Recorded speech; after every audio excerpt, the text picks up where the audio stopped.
wabarakatuh. Bismillah walhamdulillah wassalatu wassalamu ala rasulillah wa ala alihi wa sahbihi wa mawalah. Ahibba'il kiram, usikum jami'a wa nafsi bi taqwallah wa bi ta'ati rasulillah sallallahu alaihi wasallam.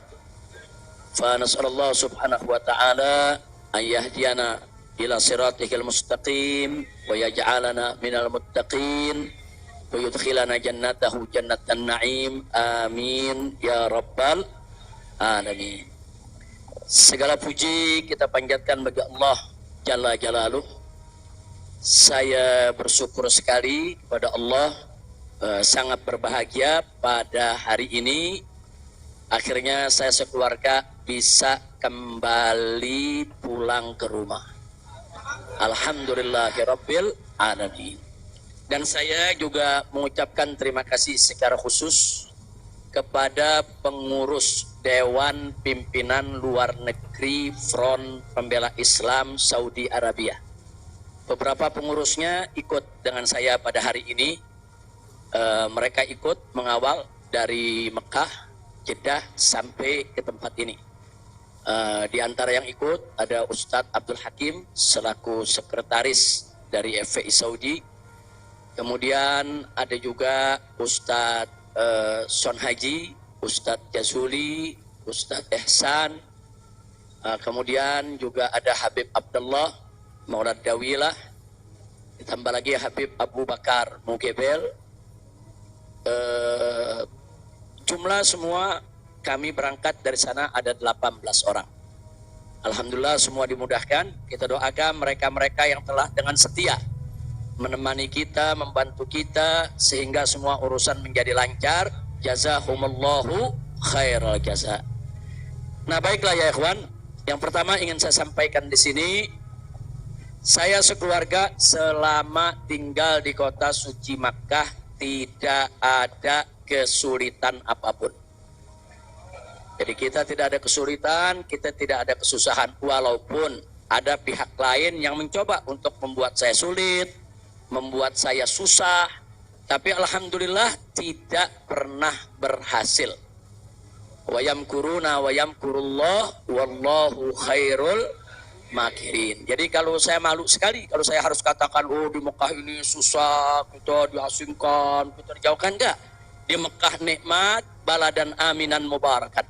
Kita mendapatkan kenikmatan di Mekah luar biasa.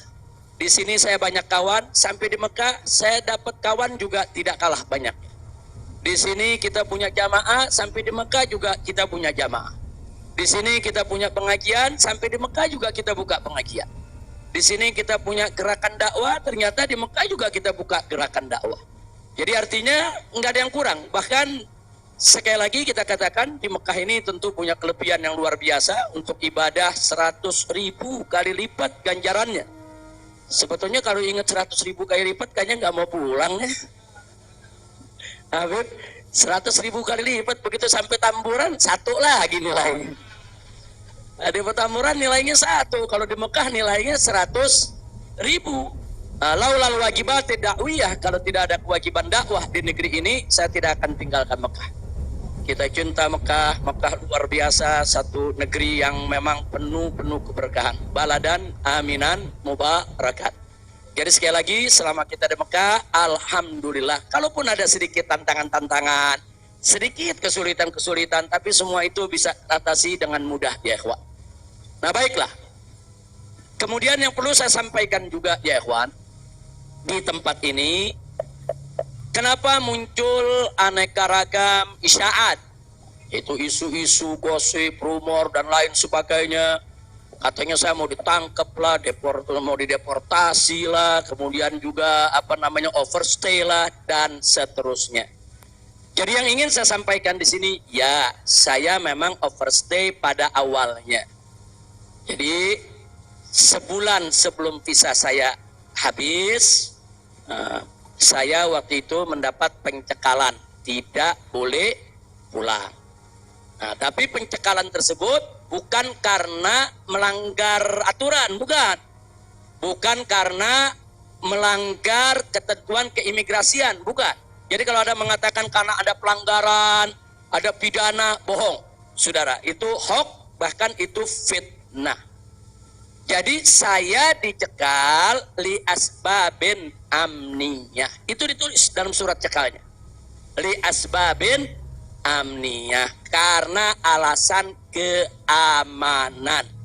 Nah, biasanya kalau alasannya melanggar di situ ditulis mukhalafatun nizam atau at-takhalluf anin nizam. Nah, itu namanya melanggar aturan. Enggak ada.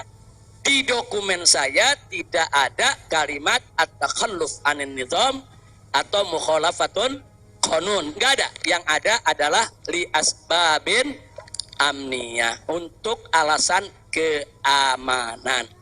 Nah, tentunya saya tidak diam. Saya terus melakukan lobby dengan pemerintah Saudi, dengan otoritas Saudi. Ini asbabun amniyah yang bagaimana maksudnya. Kemudian kenapa saya tidak bisa keluar dan seterusnya. Ini terjadi pembicaraan yang cukup panjang ya, ikhwan. Tapi memang mereka sendiri mengaku. Jadi saya ini di sana diperiksa oleh Badan Intelijen Saudi, saya diperiksa oleh Dewan Keamanan Saudi, saudara. Nah, belakangan, saudara, kenapa saya diperiksa? Mereka mendapatkan laporan sampah dari negeri ini ya. Jadi mereka bilang ini zubalah. Nahnu nahsul alal maklumat kadzibah. Kita mendapat informasi yang bohong.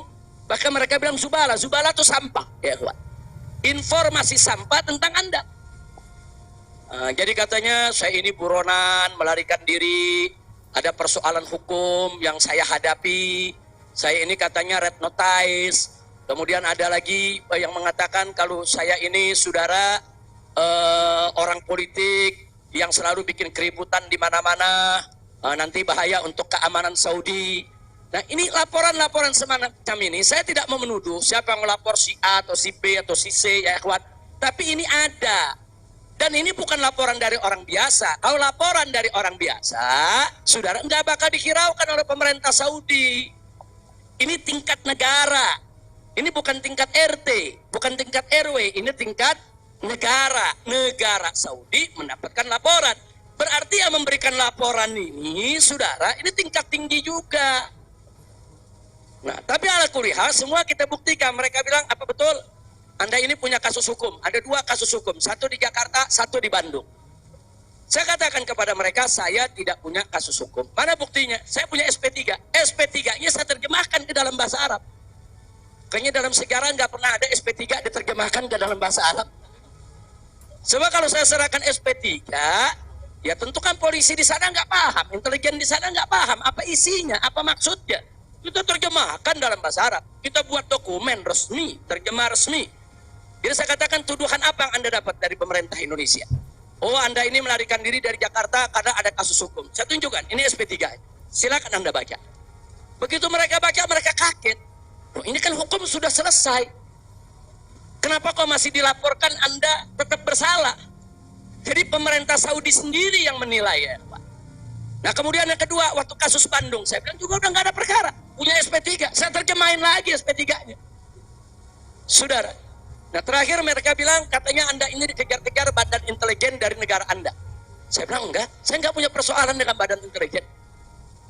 Oh, tapi ini ada laporan. Anda bisa buktikan kalau Anda tidak punya permasalahan dengan badan intelijen Indonesia. Punya. Loh, apa buktinya? Saya punya dokumen perjanjian antara saya dengan badan intelijen negara Indonesia. Saya terjemahkan lagi dalam bahasa Arab. Resmi di situ, saudara. Dan dokumen ini kan belum saya buka ke masyarakat ya, ikhwan. Saya pikir nggak ada perlunya saya buka ya, ikhwan, kecuali kalau darurat saya tunjukkan. Mereka kaget loh. Anda punya perjanjian begini bagus dengan negara, Anda tidak punya masalah. Kok dilaporkan macam-macam? Nah, ini yang jadi persoalan ya, ikhwan. Ala kulihal, singkat cerita, kalau saya cerita terlalu panjang, saudara, akhirnya pemerintah Saudi ini, otoritas yang berwenang di bidang ini, mereka justru akhirnya minta maaf. Mereka bilang nahnu natawarrat, nahnu ghaltan. Kami salah, kami sudah melewati batas wewenang yang kami punya. Kami minta maaf karena memang ini kesalahan dari informasi yang kami terima. Nah, jadi supaya Anda tahu, akhirnya mereka tidak mengganggu kita sama sekali. Nah, bahkan terakhir bukan lagi persoalan bayang safar, jangan kita deportasi. Saya ditawarkan, Habib, Anda mau pulang besok ke Indonesia atau Anda mau tinggal di sini selamanya? Silakan. Maka itu pada malam Ahad, Sabtu malam Ahad, sebelum saya pulang, saya ke Riyadh, saya diundang resmi ke Riyadh. Saya diundang resmi ke Riyadh, saya ketemu petinggi di sana, ya kawan. Mereka tawarkan, mau tinggal di sini, kita berikan iqamah, kita berikan izin tinggal, mau seumur hidup pun boleh. Silakan Anda memutuskan. Enggak, saya enggak punya persoalan sama pemerintah Saudi, ya kawan.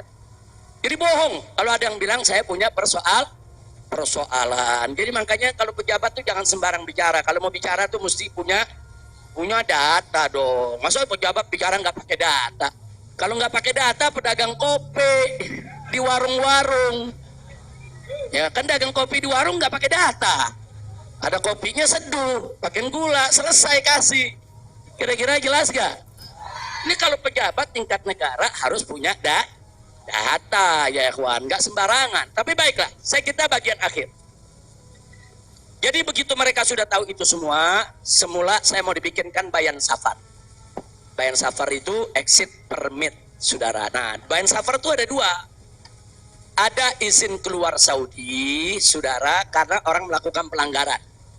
TKI yang melarikan diri dari majikan, atau umpamanya ada tenaga kerja yang melakukan pelanggaran pidana, mencuri, berkelahi, atau membunuh saudara.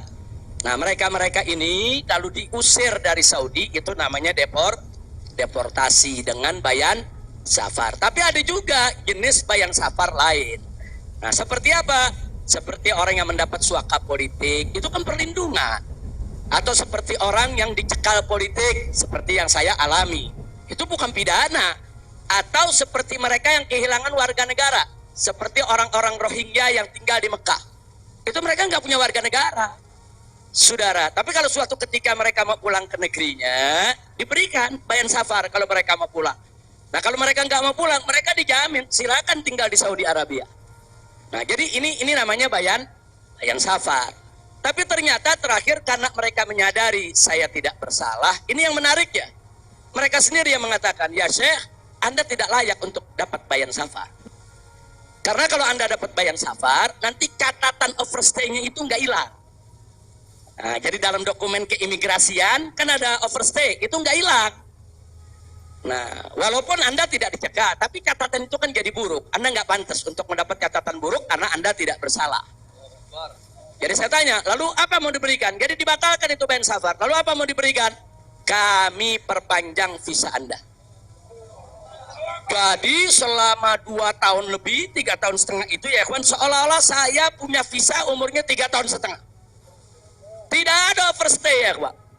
Nah, cuman pada saat mereka tanya, mau diperpanjangnya sampai kapan ya Syekh? Dia tanya, saya mau sebulan, mau 2 bulan lagi. Saya katakan enggak, saya mau pulang tanggal 9 insya Allah. Jadi cukup bayan safar, bukan bayan safar, tamdidnya cukup sampai tanggal 11 ya kawan. Nah, cukup tanggal 11, tanggal 9 insya Allah saya pulang. Nah, jadi ini yang perlu saya sampaikan sekaligus klarifikasi, bohong. Kalau ada mengatakan saya melanggar aturan di sana, saya dicari, saya mau dipenjara, bohong. Nah, dan saya sesalkan kalau kalimat-kalimat semacam itu keluar dari mulut pejabat ya kawan. Kira-kira jelas tidak? Paham semua? Baik. Nah, ternyata upaya mereka menggagalkan saya pulang, saudara, nggak berhenti sampai di situ. Nah, ada yang menarik, saudara. Saya sudah beli tiket, sudah pesan penerbangan tanggal 9. Tiba-tiba dari Indonesia ini ada yang membuat email atas nama saya. Namanya Habib Muhammad Rizik Syihab. Saudara, pakai foto saya. Email ini dikirim ke travel tempat saya memesan tiket. Nah, apa isi pesannya? Bahwa kami tidak jadi berangkat, mohon dibatalkan. Kami punya jadwal. Jadi ada upaya begitu. Ini bukan. Jadi ada yang bilang, ini kan cuma pura-pura jadi korban. Ini pura-pura playing victim. Enggak, memang benar mau dibatalkan ya, kawan. Tapi ala kuliah travelnya telepon langsung ke kita, apa betul Anda ingin membatalkan? Kita bilang enggak, ini ada email dari nama Anda. Saya katakan itu email palsu. Nah, ala kuliah tidak dibatalkan. Tapi enggak puas sampai di situ, ya kawan. Malam Ahad kemarin, malam Ahad yang lalu, pada saat saya ke Riyadh, ada gerakan lagi. Mereka membuat email atas nama travel. Travel tempat saya beli tiket. Nah, travel ini kan ngambil tiketnya ke bagian marketing. Saudi ya, Pak. Ternyata kursi Saudi itu sudah diborong oleh marketing di Turki, di Istanbul. Jadi dibuatlah email atas nama travel, dikirim ke Istanbul. Minta supaya jadwal saya, istri dan 2 putri saya dibatalkan. Dan dibatalkan. Nah, jadi malam-malam Ahad itu sudah batal. Saya punya jadwal ya. Tapi saya katakan kepada teman-teman pengurus FPI di Mekah, jangan diumumkan. Diam, kalau diumumkan ini nanti, kalau ini diumumkan ya ikhwan, padahal kita kan masih punya peluang untuk melawan itu. Kita masih punya peluang untuk memperbaharui. Kita masih punya peluang untuk beli tiket lain. Maka itu kita diam, tidak kita umumkan. Kalau yang pertama kita umumkan. Pembatalan yang pertama itu kita umumkan. Yang kedua tidak kita umumkan. Nah, tujuan saya kedua untuk tidak diumumkan apa? Supaya musuh-musuh, penjahat-penjahat, bajingan-bajingan yang membuat itu sudah merasa menang ya ikhwan. Dia kan merasa menang, ketawa-ketawa, udah batal lo.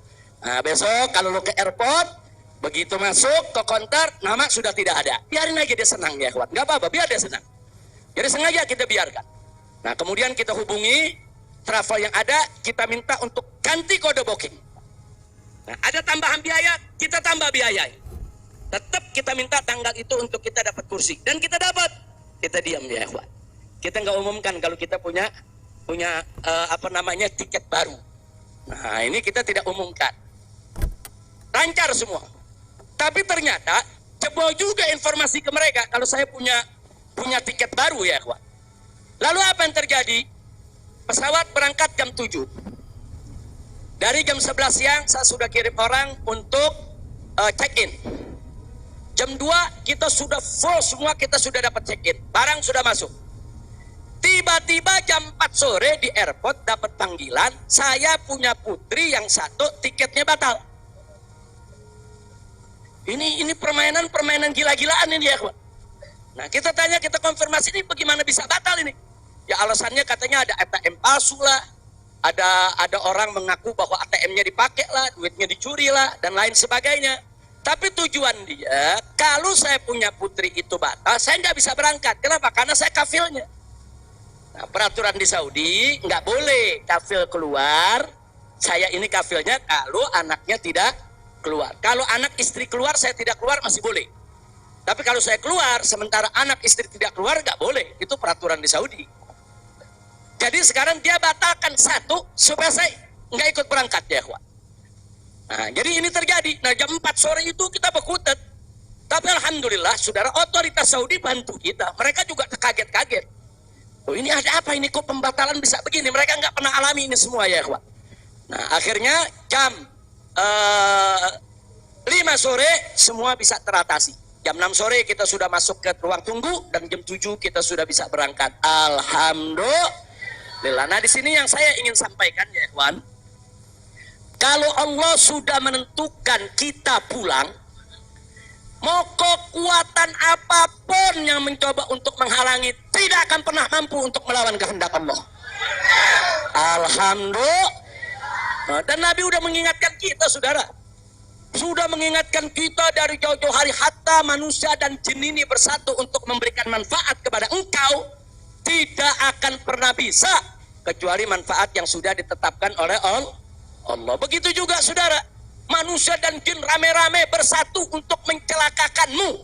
Saudara, tidak akan pernah kamu bisa celaka kecuali sesuatu yang sudah ditetapkan oleh Allah. Maka itu saya mengajak semua di sini belajar dari ini semua.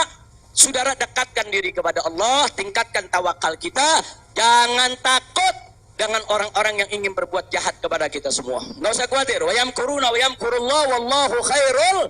Makin tancapkan dalam diri kita la haula wala quwwata illa billahil aliyil azim. Tancapkan itu ya kawan. Jangan pernah takut. Nah, buktinya akhirnya kita bisa pulang. Alhamdulillah. Hada min fadli rabbi liyabluwani ashkur am akfur ya kawan. Dan memang kemarin itu pada saat saya ke imigrasi Saudi, mereka juga bingung. Karena ini bukan urusan imigrasi, tapi ini otoritas keamanan nasional Saudi. Mereka bilang nggak pernah ada orang pakai bisa ziarah orang asing, bisa hidup 3,5 tahun di Saudi tanpa denda, tanpa blacklist. Nah ini semua karunia dari Allah. Jadi tidak benar kalau kita di sana kesulitan, kesusahan. Enggak, kita di sana senang, kita di sana bahagia, bahkan sedih sekali kita tinggalkan Mekah kalau tidak ada kewajiban dakwah di sini. Sekali lagi saya katakan, saya tidak ingin meninggalkan Mekah. Di Mekah semua Allah ganti, lebih indah yang Allah ganti ya kawan. Saya di sana rezeki mengalir terus, makan, minum semua serba berkecukupan, dikit Allah tidak kurangi. Bahkan apa yang kita dapatkan di sana jauh lebih nikmat, lebih berkah ketimbang sebelum saya ke kota suci Makkah. Jadi sekali lagi, alhamdulillah, kalau kita berjuang di jalan Allah, percayalah Allah tidak akan pernah meninggalkan kita. Enggak, Allah enggak bakal tinggalin kita ya kawan. Dimanapun kita berada, Allah enggak bakal tinggalkan kita. Kalau kita berjuang untuk Allah, intan surullah yansurkum. Jika kamu ya ayyuhalladzina amanu, hai orang-orang yang beriman, intan surullah, jika kamu memenangkan Allah, membela Allah, berjuang untuk Allah, yansurkum, niscaya pasti Allah akan memenangkan kamu sekalian. Jadi jangan takut. Allah dengan caranya Allah punya kemauan ya kawan. Allah akan selamatkan kita, Allah akan lindungi kita, Allah akan beri keberkahan kepada kita. Dan selama di Mekah, alhamdulillah, saya juga sudah menyelesaikan yaitu disertasi doktor saya sebanyak 1000 halaman ya kawan, dalam bahasa Arab. Alhamdulillah semua berkah. Dan saya punya putri juga yang tinggal di Mekah, akhirnya punya kesempatan menghafal Al-Quran. Akhirnya mereka sudah lebih dari 10 juz hafal Al-Quran. Ini semua yang di sini kita nggak dapat, di Mekah kita dapat. Alhamdulillah, setiap tahun kita bisa melaksanakan ibadah haji, setiap minggu kita bisa melaksanakan ibadah umroh, kita bisa iktikaf di masjid bebas. Saya bisa ke Madinah, ke Jeddah, ke Taif, ziarah kemana-mana tempat, tidak pernah dilarang oleh otoritas Saudi. Jadi sekali lagi saya tandaskan, kalau ada mengatakan di sana saya nih kriminal, melanggar hukum, berurusan dengan hukum Saudi, bohong. Nah begitu, sekali lagi lewat forum ini saya ingin sampaikan terima kasih kepada pemerintah Saudi. Saya sampaikan terima kasih kepada pemerintah Saudi dan apresiasi yang tinggi, di mana selama keberadaan saya 3,5 tahun di sana, mereka telah memperlakukan saya secara baik, kemudian mereka telah memberikan segala kemudahan. Jazahumullahu khairal jaza. Ya kita yang baik kita apresiasi, yang tidak baik kita kritisi. Nah, jadi kalau ada mengatakan Habib kok terima kasihnya sama pemerintah Saudi aja, pemerintah Indonesia bagaimana? Ya baik dulu dong. Kalau baik nanti kita terima kasih. Kira-kira betul nggak? Betul nggak? Kalau pemerintah baik wajib nggak terima kasih? Wajib, kita apresiasi. Kok Habib belum terima kasih? Ya belum baik. Tunggu baik dulu. Kalau baik kita terima kasih. Kayak kemarin Pak Mahfud mengumumkan yang mau jemput silakan. Nah baik gak tuh? Kita terima kasih. Terima kasih Pak Mahfud. Umat akhirnya diizinkan untuk menjemput. Alhamdulillah. Tapi pada saat Pak Mahfud bilang Habib Rizik ini deportasi kriminal, itu baik apa? Enggak terima kasih. Jadi kita objektif aja. Yang baik kita terima kasih, yang gak baik kita luruskan, insya Allah. Nah ini yang saya mau sampaikan semua. Jadi tenang-tenang saja, biarkan nanti beri kesempatan saya supaya istirahat dulu. Ya ikhwan, insya Allah nanti kita dakwah lagi, kita keliling lagi, bikin pengajian lagi. Mudah-mudahan Allah Subhanahu wa Ta'ala memudahkan segala urusan kita. Jadi di sini saya mau tandaskan sebelum saya akhiri, sekali lagi kita yang ada di sini, habaib ulama, sekali lagi kita bukan musuh pemerintah, kita bukan musuh negara, kita bukan musuh tentara, kita bukan musuh polisi, kita musuh kezaliman, kita musuh kecurangan, kita musuh kemunafikan, kita musuh segala kejahatan. Betul? Betul? Nggak ada kompromi saudara. Melawan kezaliman, kemunafikan, kejahatan, tidak ada kompromi. Kalau ada mengatakan Habib Rizik, bisakah ke depan ini kita melakukan rekonsiliasi? Saya katakan sekali lagi, rekonsiliasi hanya bisa berdiri atas dasar niat dan tekad yang baik ya kawan. Tapi kalau rekonsiliasi berdiri atas dasar kecurangan, kezaliman, kejahatan, saudara, tidak mungkin. Tidak ada rekonsiliasi saudara. Tidak ada rekonsiliasi saudara kalau kezaliman dibiarkan. Kira-kira jelas tidak? Takbir. Nah, jadi selama pemerintah baik, kita akan apresiasi, kita akan terima kasih. Tapi kalau mereka membuat aturan-aturan yang merugikan rakyat, yang merusak agama, saudara, yang menghancurkan akhlak, wajib untuk kita lawan. Tidak boleh kita diam, ya ikhwan. Takbir, takbir. Siap revolusi akhlak? Shallu ala nabi. Itu yang saya mau sampaikan. Jadi sekali lagi, jadi jangan nanti dipelintir-pelintir. Kita ada musuh negara lah, musuh pemerintah lah, musuh menteri. Enggak ada. Loh, kita enggak bersaing untuk nyari jabatan kok, ya ikhwan. Enggak, kita enggak nyari jabatan. Kita bukan orang partai, kita bukan pejabat, kita bukan anggota DPR. Enggak, kita hanya menginginkan negara ini baik. Nah, ayo kita hijrah minat durumati ilan nur. Kita hijrah minal maksiyah ilat to'ah. Kita hijrah minal khabith ilat toyib. Kita hijrah dong minas sayyiat ilal hasanat. Kita hijrah, ya ikhwan. Nah, yang ada di sini pun juga wajib melakukan revolusi akhlak. Bagaimana revolusi akhlak? Kalau akhlak kita kemarin kurang baik, ayo kita perbaiki ke depan. Kalau akhlak kita kemarin alhamdulillah sudah baik, ayo kita tingkatkan lagi agar akhlak kita lebih baik. Insya Allah. Ini dengar kata revolusi, wah udah kan kabut lagi ya. Revolusi itu perubahan drastis. Revolusi itu maknanya perubahan drastis dan mendasar. Nah, jadi kalau perubahan drastis itu kemarin masih tukang bohong, hari ini langsung drastis, dia nggak mau bohong lagi. Nah, itu namanya revolusi. Tapi kalau kemarin tukang bohong, sekarang yang ngebohongnya dikurangin dikit-dikit, itu bukan revolusi. Nah, kalau ngebohongnya dikurangin dikit-dikit bukan revolusi. Itu langsung. Kemarin nggak sholat, saudara, mulai hari ini sholat dan seterusnya, itu namanya revolusi. Nah, kemarin suka ngebohong, nah, tahu-tahu sekarang tidak mau ngebohong lagi, itu revolusi. Kira-kira jelas gak? Jadi revolusi itu perubahan drastis dan mendasar. Jadi jangan pikir revolusi itu pakai senjata, bunuh-bunuhan, potong-potongan. Siapa yang bilang begitu, ya ikhwan? Nah, lalu kenapa dipilih kata revolusi akhlak? Kenapa bukan revolusi moral, revolusi budi pekerti, revolusi mental? Saudara, karena kata akhlak itulah yang dipakai oleh Nabi kita Muhammad Sallallahu Alaihi Wasallam. Nggak ada kata yang lebih baik kita pilih kecuali kata yang digunakan oleh Nabi Muhammad Sallallahu Alaihi Wasallam. Kalau kita mau tahu siapa itu bapak revolusi akhlak di dunia, ya Nabi kita.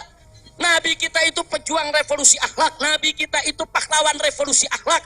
Nabi kita itu saudara yang meletakkan dasar-dasar revolusi akhlak. Sebagaimana Nabi sabdakan dalam hadisnya, innama bu'ithu liutammima makarimal akhlak. Nah, jadi karena Nabi yang menggunakan kata akhlak, ya kita lebih suka pakai istilah Kenapa nggak pakai mental? Karena kata mental dipakai sama Karl Marx. Ya, Karl Marx yang pakai, kembongnya komunis, makanya saya nggak mau pakai, ya kawan. Kecuali kalau Nabi pakai kata mental, ya saya pakai mental. Kalau Nabi pakai kata budi pekerti, saya pakai budi pekerti. Nabi pakai kata apa? Akhlak. Berarti kita perlu pakai kata apa? Siapa suri tauladan kita? Siapa contoh kita? Shallu ala nabi. Muhammad sallallahu alaihi wasallam. Kira-kira jelas gak? Paham semua? Alhamdulillah. Saya pikir itu yang bisa saya sampaikan. Terima kasih banyak. Jangan semua diborong di sini. Nah, kan kita masih mau ceramah di mana-mana. Insya Bandung udah main pesen aja, Beb, di Bandung, Beb. Nah, insya Allah nanti kita ke Bandung, kita ke Madura, kita ke Lombok, kita ke Aceh, kita ke Pontianak. Kita akan keliling semua untuk terus melanjutkan dakwah. Ustadz Maher, Medan, sallu ala nabi. Alhamdulillah ada Ustadz Maher di belakang. Ustadz Maher mestinya duduk di depan, Ustadz. Tal. Lampung, insya Allah. Palembang, insya Allah. Nah, ini Habib Hamid bilang jangan jauh-jauh dulu, Pondok Rangon, Jakarta. Al-Jiran Ahad katanya. Insya Allah kita lihat, mudah-mudahan saya sehat walafiat. Dan tadi saya minta maaf, ada sempat kecapean kita. Akhirnya saya turun, saya nggak bisa lagi berdiri. Sempat tidur 10 menit itu di bawah, nggak kuat karena dehidrasi. Itu terlalu haus, terlalu capek ya kawan. Tapi alhamdulillah setelah 10-15 menit kita bisa berdiri lagi. Alhamdulillah. Nah itu saja yang bisa saya sampaikan. Jazakumullah khairan.